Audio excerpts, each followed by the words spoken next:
महंगाई का जिन बेकाबू हो चुका है। मोटरसाइकिल की फरोख्त में 23% की कमी रिकॉर्ड की गई। मोटरसाइकिल असेंबलर्स एसोसिएशन ने पैदावार और फरोख्त में कमी की वजह डॉलर की कदर में इजाफे को करार दे दिया। साबिक चेयरमैन मोटरसाइकिल असेंबलर्स साबिक शेख ने मोटरसाइकिल की कीमतों में मजीद इजाफे का खदशा भी जाहिर कर दिया है। मजीद बात करेंगे, काविश मेमन हमारे साथ मौजूद हैं। काविश, अपडेट कीजिए इस बारे। बिल्कुल, देखिए, पाकिस्तान ऑटोमोटिव मैन्युफैक्चर एसोसिएशन ने आदाद-ओ-शुमार जारी कर दिए हैं। अगर पिछले साल जुलाई का कंपैरिजन किया जाए रवां बरस जुलाई से, तो तकरीबन जो मोटरसाइकिल की फ़रोख्त उसमें 23% की कमी रिकॉर्ड की गई, जबकि प्रोडक्शन भी 17% पर जो है उसकी कमी देखने में आई। इस हवाले से हम ये देख रहे हैं कि जो एसोसिएशन से ताल्लुक़ रखने वाले अफराद हैं वो ये कहते हैं कि ज़ाहिर है कि शरह सूद में इजाफा है, अभी बढ़ती हुई महंगाई है, डॉलर के जिस तरीके से फ्लक्चुएशन है, तो यही वजह है कि मार्केट पर एक नेगेटिव असरात मुरतब हो रहे हैं। इस वक्त मेरे साथ मौजूद हैं साबिक चेयरमैन है मोटरसाइकिल असेंबलर्स के साबिर शेख, उनसे बात करते हैं। साबिर साहब, ये बताइएगा बुनियादी रीज़न्स क्या है इस पिछले महीने में भी हमने देखा जुलाई के महीने में रिकॉर्ड कमी हुई है। देखिए, आपने अभी फिगर्स खुद ही कोड किए हैं। जो पिछले साल जुलाई में 23% कमी है प्रोडक्शन के अंदर और 17% कमी है सेल्स के अंदर। उसकी बड़ी वजह तो प्राइजेस का इंक्रीज़ है। देखें, डॉलर मुसलसल स्ट्रॉन्ग हो रहा है, रुपया जो है वीक हो रहा है। उसकी वजह से चूँकि हमारी मोटरसाइकिलों के अंदर इंपोर्टेड रॉ मटेरियल है, इंपोर्टेड कंपोनेंट्स हैं, इंपोर्टेड पार्ट्स हैं, ये डॉलर्स में आते हैं। तो जब आप इंपोर्टेड चीज़ों पे जाएंगे तो कॉस्ट बढ़ती चली जाती है और ख़रीदार की जो कुव्वत है ख़रीदारी की वो ख़त्म हो रही है। पाकिस्तान में आपको पता है इनकम के ज़राए लोगों के नहीं बढ़ रहे, आमदनी नहीं बढ़ रही, इन्फ्लेशन की वजह से अखराजात ज़्यादा हैं, उनकी किचन के अखराजात ज़्यादा हैं, उनके ट्रांसपोर्ट के अखराजात ज़्यादा हैं। तो वो इस तरफ आ ही नहीं पा रहे हैं कि वो मोटरसाइकिलें ख़रीदें, गाड़ियाँ ख़रीदें या ऐसी चीज़ें ख़रीदें जो इम्पोर्ट होती हैं। और चूँकि कीमतें बढ़ रही हैं इसलिए सेल मुसलसल गिर रही है। बिल्कुल, देखें, साबिर शेख साहब इस वक्त हमारे साथ मौजूद थे और इस वक्त जो हालिया सूरत हाल है मोटरसाइकिल इंडस्ट्री की, उस हवाले से बता रहे थे कि इस वक्त मुश्किलात में मज़ीद इजाफा होगा और इंपोर्ट पर जो पाबंदी के हवाले से बातें हो रही थी, एलसीज़ के हवाले से जो मामला थे उनकी भी इन्होंने निशानदेही को कहा कि इस वक्त जो है वो एलसीज़ के हवाले से भी मुश्किलात ज़रूर हैं, लेकिन आने वाले वक्तों में ये नहीं कहा जा सकता कि मोटरसाइकिल की कीमतों में कमी होगी, बल्कि इजाफे का ही इम्कान है। जी, बहुत शुक्रिया अपडेट करने के लिए। क्लिफ्टन ब्रिज के साथ फुटपाथ पर बनाया गया गेमिंग एरिना तबाही के दहाने पर पहुंच गया है। कमिश्नर और डेप्यूटी कमिश्नर साउथ की जानिब से बनाए गए शतरंज एरिना धूल मट्टी की नजर हो गया है। हर जगह गंदगी और कचरे के ढेर लग गए हैं। तफसीलात जानते हैं हमारे नुमाइंदे जुनैद जावेद से। शतरंज दो अफराद के दरमियान खेला जाने वाला वो खेल है जो एक मुरब्बा तख्ते पर खेला जाता है। इस खेल को जीतता वही है जो कि जहानत में तेज हो और सही वक्त पर सही चाल चलने का हुनर जानता हो। इस वक्त जहां पे मौजूद हूँ ये इलाका है क्लिफ्टन का। क्लिफ्टन ब्रिज के बिल्कुल मुत्तसिल यहाँ पर जो है एक गेमिंग एरिया बनाया गया था डीएमसी साउथ और डिस्ट्रिक्ट कारपोरेशन की जानिब से और साथ ही डिप्टी कमिश्नर की जानिब से। इस खेल का जो ग्राउंड बनाया गया था इसको बहुत ही खूबसूरती के साथ माजी में सजाया गया था, लेकिन अभी यहाँ पर बहुत ही बुरी सूरत हाल देखने के लिए मिल रही है। यहाँ पर मेरे कैमरामैन आपको दिखाएंगे कि कचरे के ढेर जमा है, कोई किसी किस्म की रखवाली करने वाला नहीं है, देखभाल करने वाला नहीं है। यहाँ पर जो चेस की टेबल्स हैं वो बहुत ही ज़्यादा गंदी दिखाई दे रही है। इसके साथ साथ जो लोगों के बैठने की जगह है वहाँ पर भी धूल और मिट्टी जो है वो जमी पड़ी हुई है। इंतज़ामिया ने बिल्कुल भी यहाँ पर जो है वो तवज्जो देना छोड़ दी है, जिसकी वजह से यहाँ पर जब इतवार के रोज़ हम देखते थे कि खासा रश होता था, लेकिन अब कोई भी शख्स जो है यहाँ पर आना पसंद नहीं करता। खासकर स्कूल और कॉलेज के तलबा जो है यहाँ पर आते थे, खेलते थे, लेकिन अब ये सूरत हाल है कि आम दिनों में भी जो है वो आना यहाँ पर पसंद नहीं करते। मेरे कैमरामैन आपको दिखाएंगे कि वो शेल्फ्स हैं जो कि बनाई गई थी, यहाँ पर जो है वो लॉक लगाए गए थे और यहाँ पर बाकायदा तौर पर एक गार्ड होता था जो यहाँ पर आने वाले लोगों को जो है वो बाकायदा तौर पर चेस की जो इनकी सामान है वो फराहम करता था और इसके साथ साथ इनको यहाँ पर बैठने के लिए साफ सुथरा माहौल भी फराहम करता था। लेकिन अब यहाँ पर कुछ भी नहीं दिखाई दे रहा है। डिस्ट्रिक्ट म्युनिसिपल कॉर्पोरेशन की जानिब से भी यहाँ पर बिल्कुल तवज्जो नहीं दी जा रही और साथ ही जो डीसी साउथ है उनकी जानिब से भी यहाँ पर बिल्कुल तवज्जो नहीं दी जा रही है। अगर मैं बात करूँ डिस्ट्रिक्ट सेंट्रल की तो वहाँ पर हाजिम भंगवार साहब की जानिब से बहुत सारे प्ले एरिया बनाए गए हैं जहाँ पर बच्चे फ्लाईओवर्स के नीचे खेल सकते हैं, अपनी गेमिंग एक्टिविटी कर सकते हैं। लेकिन अगर उसकी शुरुआत में बताऊं तो असल शुरुआत जो है वो उसकी डिस्ट्रिक्ट साउथ से हुई थी, जिसको यहाँ पर गेमिंग एरिया बनाकर जो है उसकी शुरुआत की गई थी। सबसे पहला गेमिंग एरिया जो है वो इस चेस का डिस्ट्रिक्ट साउथ में क्लिफ्टन के ब्रिज के नीचे बनाया गया था, जो कि अब बिल्कुल लावारिस पड़ा हुआ है। जी, अब कुछ बात करेंगे शहर कायद में गैस बहरान की।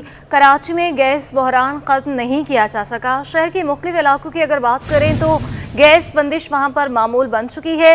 खुदादा कॉलोनी में भी गैस की अदम फराहमी से शहरियों को मुश्किलात का सामना करना पड़ रहा है और गैस बहरान का सिलसिला जो है अभी तक जारी है। गैस बहरान जो है ख़त्म नहीं की जा सकी। बात करेंगे हमारे नुमाइंदा अक्सा शाहिद हमारे साथ मौजूद हैं। जी अक्सा, बताइएगा ताज़ा तरीन सूरत हाल क्या है और कितने कितने घंटों सुई गैस नहीं मुहैया की जा रही? जी बिल्कुल, मैं इस वक्त खुदादात कॉलोनी में मौजूद हूँ और यहाँ पर कराची के जो है बेशर इलाकों की तरह जो है वो गैस की लोड शेडिंग जो है वो जारी है।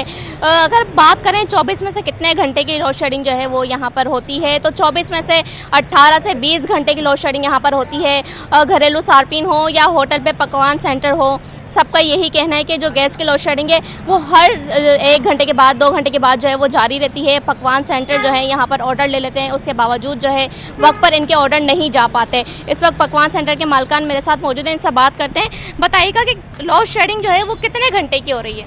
गैस आ ही नहीं रही। पहले तो सबसे पहली बात ये है, घर वाले तंग है, चाय नहीं पकती है। ये सिलेंडर रखा हुआ है, हम सिलेंडर पर गैस बिरयानी पकाते हैं, ऑर्डर वाले लेट हो जाते हैं। 4-4, 3-3 घंटे उनको बिरयानी लेट मिलती है और बिल जो 70-80 हज़ार रुपये का आ रहा है हमारे को। तो ये बताइएगा कि यहाँ पर बिजली वो गैस जो है वो आती ही नहीं है, तो आप लोग जो गैस सिलेंडर लेते हैं तो इसमें कितने की गैस डलती है? ये 40 किलो गैस होती है और ये 13,000 रुपये का हमारे को सिलेंडर पड़ता है। हफ्ता चलता है, 1 हफ्ता। 4 सिलेंडर महीने में लगते हैं हमारे को ये।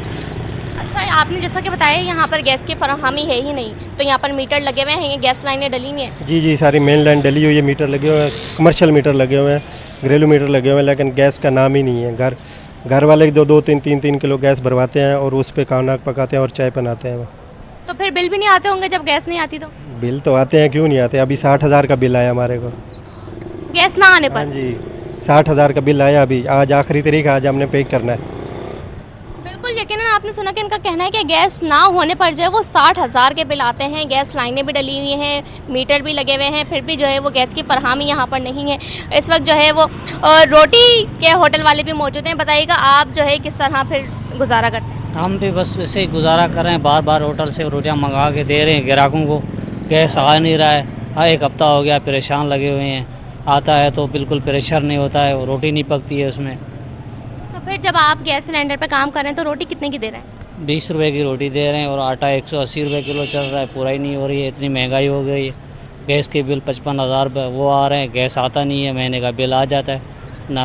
गैस के बिल अलग भरते हैं और जो है मीटर में गैस डलवाते हैं, जो सिलेंडर का जो मेंटेनेंस है वो भी पूरा करते हैं, उसके साथ साथ होटल भी चलाना है। वो भी चलाना है, लेकिन महंगाई ये कुछ पूरा ही होती नहीं है, हर चीज़ महंगी लगी हुई है। क्या करें, मालिकों ने होटल ही बंद कर दिया, बेरोजगार हैं, गरीब बंदे। जो 1400 रुपये दिहाड़ी मिलती थी, अभी मालिक बोलते हैं भाई 500 रुपये दिहाड़ी ले लो। अभी क्या करें, गरीब बंदे कहाँ जाएँ?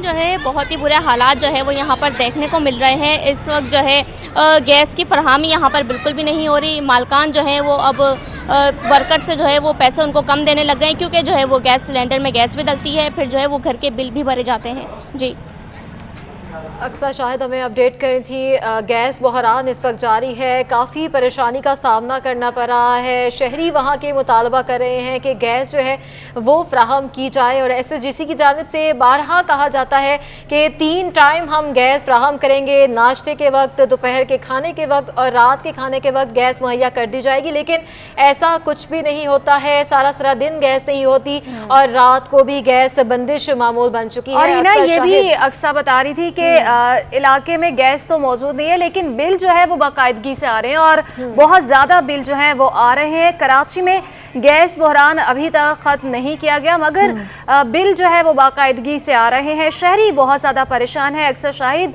तफसीलात से अपडेट करी थी, आपका बहुत शुक्रिया। निगरान हुकूमत के लिए बड़ा चैलेंज। काश्तकारों की नुमाइंदा सिंध आबादगार बोर्ड ने बढ़ती पैदावारी लागत को बड़ा चैलेंज करार दे दिया। सिंध आबादगार बोर्ड के सीनियर नायब सदर महमूद शाह नवाज ने कहा है कि बढ़ती पैदावारी लागत की वजह से नई फसल की लागत आसमान पर पहुंच गई है। बड़ी सब्सिडी मिलने के बावजूद 1 साल में यूरिया की कीमत 2200 रुपये से बढ़ाकर 3500 रुपये कर दी, जो किसानों को 4200 रुपये में होल्ड्स फरोख्त कर रहे हैं। मज़ीद तफसीलात जानेंगे, हमारे नुमाइंदे अशरफ खान हमारे साथ मौजूद हैं। अशरफ, बताइएगा। पैदावारी लागत मुसलसल बढ़ती जा रही है। हुकूमती इकदाम देखे जाएँ, बिजली की कीमत बढ़ गई है, डीज़ल की कीमत जो है 15 रोज़ में 40 रुपये फ़ी लीटर का इजाफा हो गया है, किराए बढ़ गए और काश्तकारों के क्या मसाइल हैं, कितनी पैदावारी लागत बढ़ गई है, हम जानते हैं। सिंध आबादगार बोर्ड के सीनियर वाइस प्रेसिडेंट जो हैं महमूद शाहनवाज हमारे साथ मौजूद हैं। क्या देख रहे हैं सर, कोई चीज़ सस्ती होगी? हमें तो जी ये बात समझ में नहीं आ रही कि जिस तरह से मुतवातिर जो कॉस्ट ऑफ प्रोडक्शन है, लागत है जो क्रॉप्स को ग्रो करने की, जिस तरह से होशरुबा किस्म का इजाफा होता है, तो हमें समझ में नहीं आती कि सबसे पहले मेरे ख्याल में जो चैलेंज आएगा कि जितनी हम प्रोडक्शन लेते हैं वो प्रोडक्शन भी ले सकना एक चैलेंज होगा। और फिर जो कमोडिटी की कीमतें हैं, क्या वो किस तरह से बढ़ेंगी कि इन सारी चीज़ों की लागत निकल भी सकेगी या नहीं निकल सकेगी। साथों साथ इस चीज़ को भी समझना ज़रूरी है कि मौसमी तब्दीलियों की वजह से जो चैलेंजेस भी आ रहे हैं ज़राअत को। महमूद शाहनवाज साहब, अगर हम देखें जो एक साल में जो फर्टिलाइज़र की गवर्नमेंट इतनी सब्सिडी देती, तो अब क्या फर्टिलाइज़र की क्या कीमत हो गई है? जो पहले बताया गया था 2022 रुपये, तब क्या कीमत है? ये आपका बहुत अच्छा सवाल है। सब्सिडी दी जाती है यूरिया में, जो सबसे लार्जेस्ट यूज़ फर्टिलाइज़र है। वो पिछले अगर आप 3 से 4 साल देखेंगे तो 1600 से बढ़ के आज 3500 रुपये की है, और वो भी काश्तकार को 3500 में नहीं मिल रही, वो 4200 और 4300 की मिल रही है। जितना आपका रुपए ने डिवैल्यू किया है उसको भी निकाल दें और महंगाइयों को निकाल दें, तो भी दुनिया में जितना फर्टिलाइज़र सस्ता हुआ है जिस हिसाब से, हमारे पास अनफॉर्चुनेटली उसी प्रोपोर्शन से हमारे पास चीज़ें महंगी होती जा रही हैं। आज डीएपी फर्टिलाइज़र जो सेकंड लार्ज यूज फर्टिलाइज़र है, जो बाहर से आता है, दुनिया में 50% से ज़्यादा उसकी प्राइसेस गिर गई हैं।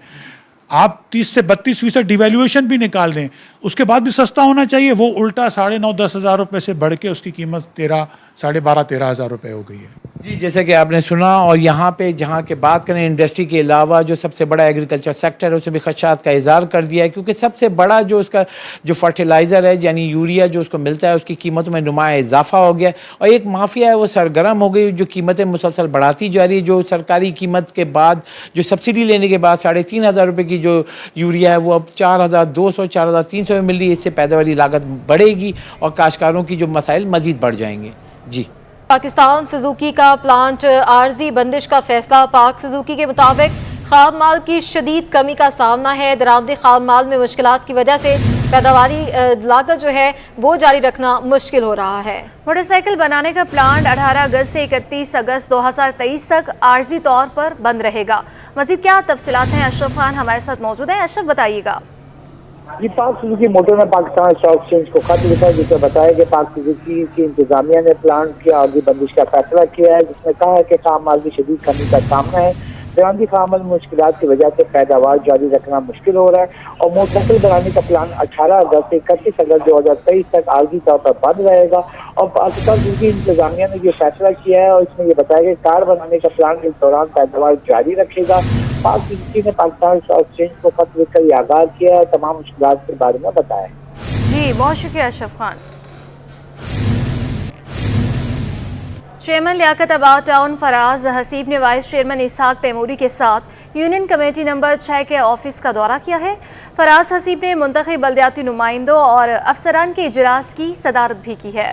इजलास में यूनियन कमेटी नंबर 6 डाक खाना के चेयरमैन सैयद मोइन अब्बास मदनी और दीगर मुंतखब नुमाइंदों ने चेयरमैन फराज हसीब को इलाके के मसाइल से आगाह किया, जिनमें सफाई सुथराई, वाटर एंड सीवरेज बोर्ड के मसाइल, सड़कों की नाकिस सूरत हाल, पार्कों की अबतर हालत और लोड शेडिंग के सरफहरिस्त थी। फराज हसीब ने मुंतखब नुमाइंदों और इलाका मकीनों को यकीन दिलाया कि मसाइल को जल्द हल करा दिया जाएगा।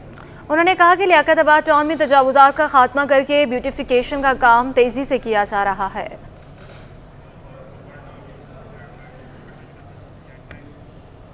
सिंध हाई कोर्ट में फ्लोर मिल्स की जानिब से गंदम की नकल व हरकत पर पाबंदी के खिलाफ दरख्वास्त की अहम समाअत हुई है।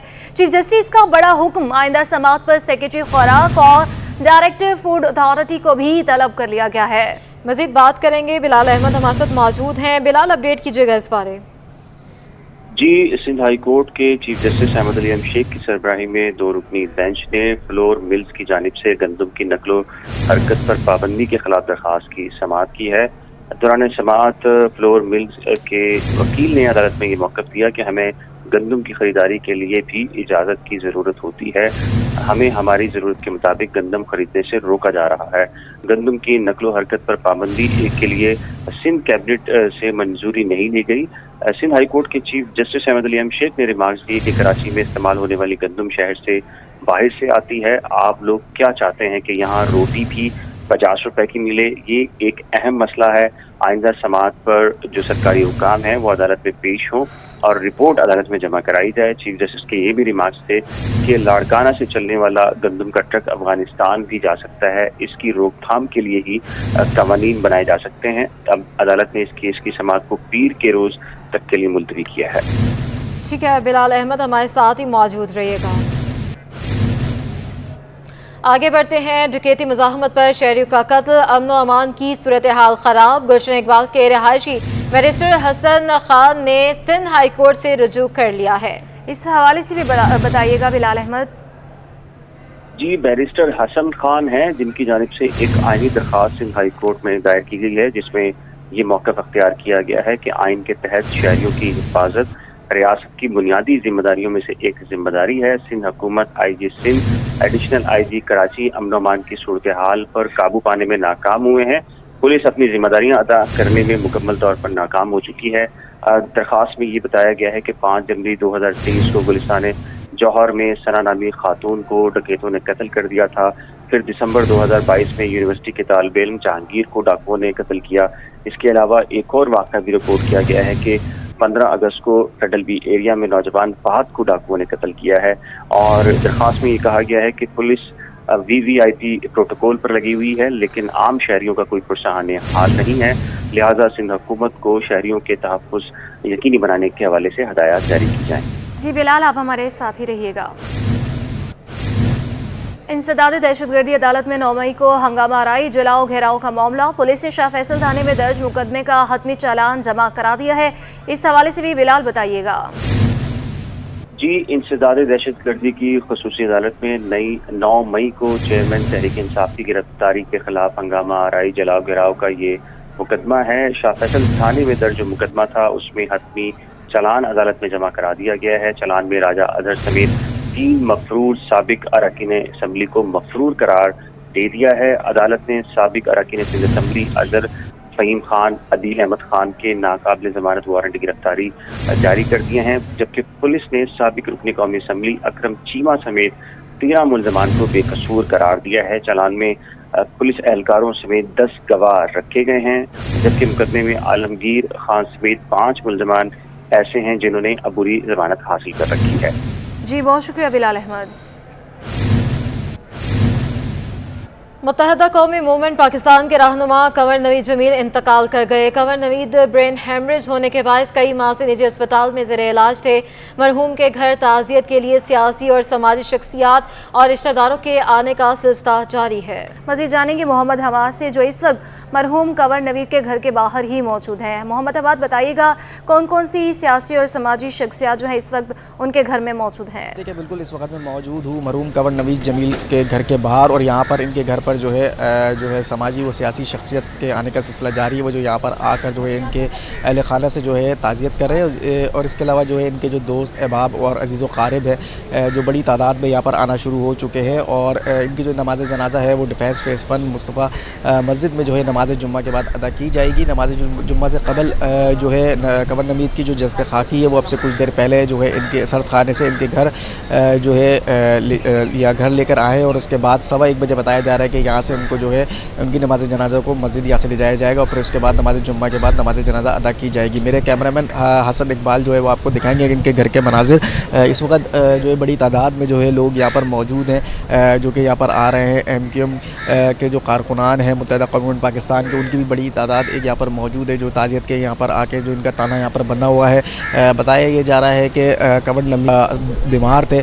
11 अगस्त को जो है उनकी तबीयत दोबारा बिगड़ी, जिसके बाद उनको जो है इंटरनेशनल स्टेडियम रोड पर निजी अस्पताल में मुंतकिल किया गया, लेकिन उसके बाद जो है गुज़िश्ता रोज़ जो है वो अस्पताल में ज़ेर इलाज थे और वो इंतकाल कर गए।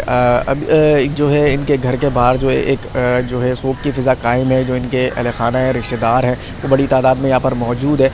इनका ताल्लुक़ जो है सिंध के शहर हैदराबाद से था और हैदराबाद से जो है उन्होंने सियासत में कदम रखा और जो है अपनी जो है क्वालिफ़िकेशन मुकम्मल करने के बाद जब इन्होंने MQ में शमूलियत इख्तियार की तो फिर ये 1990 और जो है 2013 में रुकने जो है कौमी असम्बली के लिए मुंतखब हुए, जबकि 2002 और 2018 में जो है सूबाई असम्बली सिंध के लिए भी जो है मुंतखब हुए थे।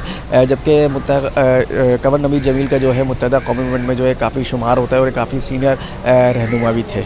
जी को आगाह करें, इब्राहिम हैदरी के government boys and girls primary school में सफाई का कोई इंतज़ाम मौजूद नहीं है।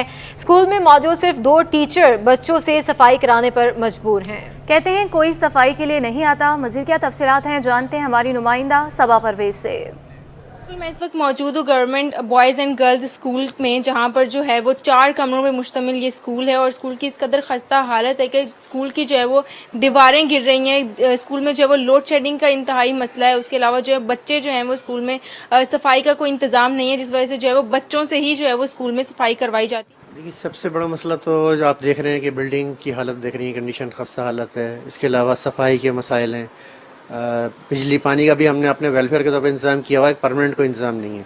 और सबसे अहम इशू जो है वो टीचर्स का है कि टीचर्स की बहुत शॉर्टेज है। तो मतलब एक अर्सा हो गया, तादाद होती है मगर टीचर्स नहीं आते। इसकी वजह से यहाँ पे स्ट्रेंथ पे हमारे बच्चों को भेजते हैं, उसके बाद कहते हैं असातिज़ा नहीं है। इसमें हम लिख भी चुके हैं, कई मरतबा अपॉइंटमेंट हुए भी यहाँ पिछले साल, लेकिन उन्होंने ज्वाइन नहीं किया टीचर्स ने। मुझे ये बताइए कि आपने कोई शिकायत वगैरह नहीं करवाई मुतलका इदारों की जानिब से, कोई इकदाम नहीं उठाए गए? TO साहब को रिपोर्ट की थी, लेकिन वो कहते हैं कि आगे पॉलिसी की वजह से हम भी मजबूर हैं, जैसे ही हमारे पास कोई अरेंजमेंट होगा हम भेजेंगे। सफाई जो आप बच्चों से कराते हैं? सफाई के लिए हम मुख्तलिफ मतलब UCs वगैरह में दरख्वास्तें देते रहते हैं, कोशिश करते हैं, डिपार्टमेंट को भी लिखते हैं, लेकिन वो कहते हैं वसाइल नहीं है उनके पास। तो उसमें ये होता है बच्चे अपने तौर पर करके या कभी हम कोई प्राइवेट किसी को हायर कर लेते हैं, उनको कुछ पेमेंट करके सफाई करवा लेते हैं, यही।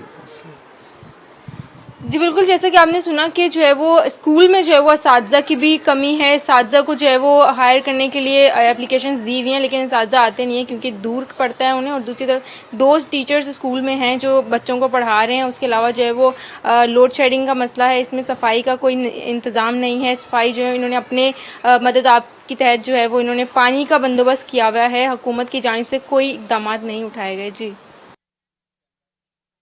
वज़ीर-ए-आला हाउस आमद पर निगरान वज़ीर-ए-आला सिंध जस्टिस रिटायर्ड मकबूल बाकर के एजाज़ में गार्ड ऑफ ऑनर पेश किया गया है। मकबूल बाकर को पुलिस के चाको चौबंद दस्ते ने सलामी भी दी है। वज़ीर-ए-आला हाउस आमद पर निगरान वज़ीर-ए-आला सिंध जस्टिस रिटायर्ड मकबूल बाकर के एजाज़ में गार्ड ऑफ ऑनर पेश किया गया है। मज़ीद बात करेंगे, हमारे नुमाइंदे शुएब मुख्तार हमारे साथ मौजूद होंगे, जिनसे मज़ीद तफसीलात जानेंगे।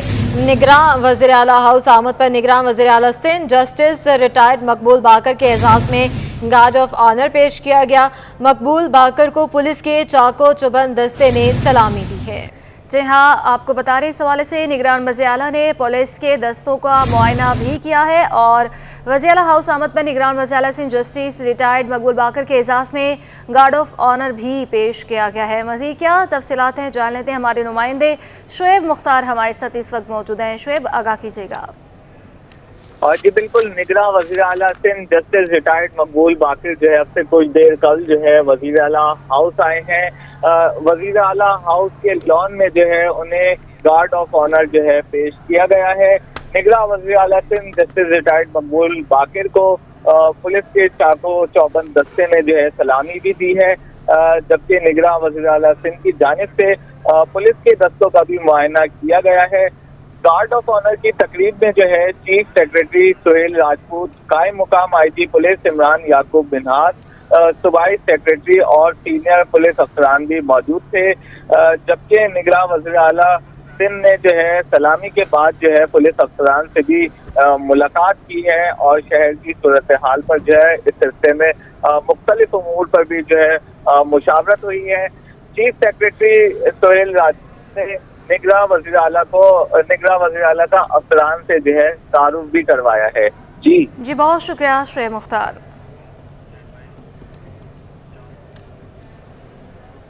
महकमा कॉलेज एजुकेशन के ज़ेर एहतमाम टीचर्स ट्रेनिंग प्रोग्राम का 7वां रोज़ कामयाबी से जारी है। गवर्नमेंट कॉलेज ऑफ एजुकेशन में टीचर्स ट्रेनिंग सेशन में 20 नए लेक्चरार्स की ट्रेनिंग जारी है। मज़ीद तफसीलात जानेंगे हमारे नुमाइंदे सैयद जुबैर राशिद से।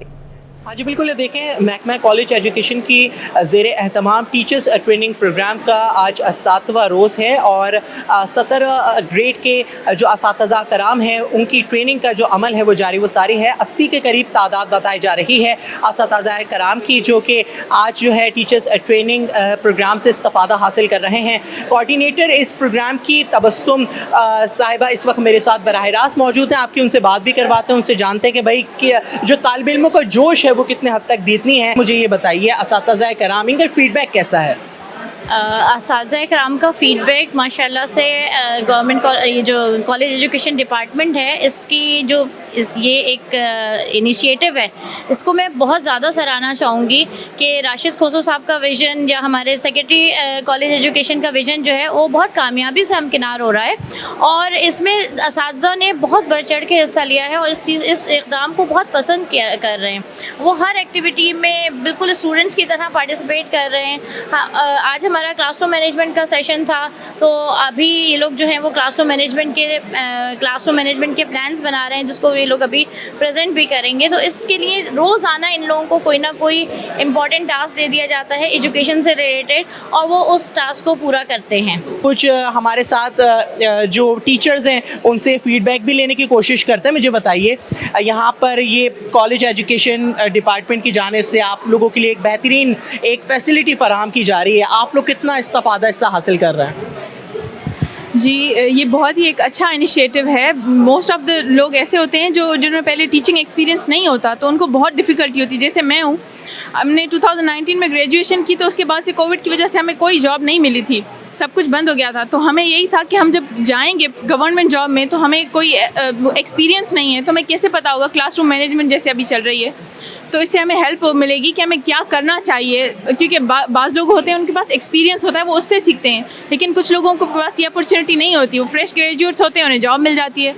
तो फिर ये होता है कि ऐसी इंडक्शन ट्रेनिंग्स होनी चाहिए जिसकी वजह से हमें मालूम चलेगा कि हम क्लास को कैसे मैनेज कर सकते हैं, कैसे हम चीज़ों को मेंटेन कर सकते हैं। और जैसे कि हम सब ये देखते हैं कि भाई टीचर बनना इतना आसान नहीं होता। टीचर बनने के लिए बाकायदा क्वालिफिकेशन होती है, उसकी डिग्रीज़ होती हैं और इस तरह की वर्कशॉप का अगर इनेकाद किया जाए तो यकीनन काबिल सिताइश इक़दाम है।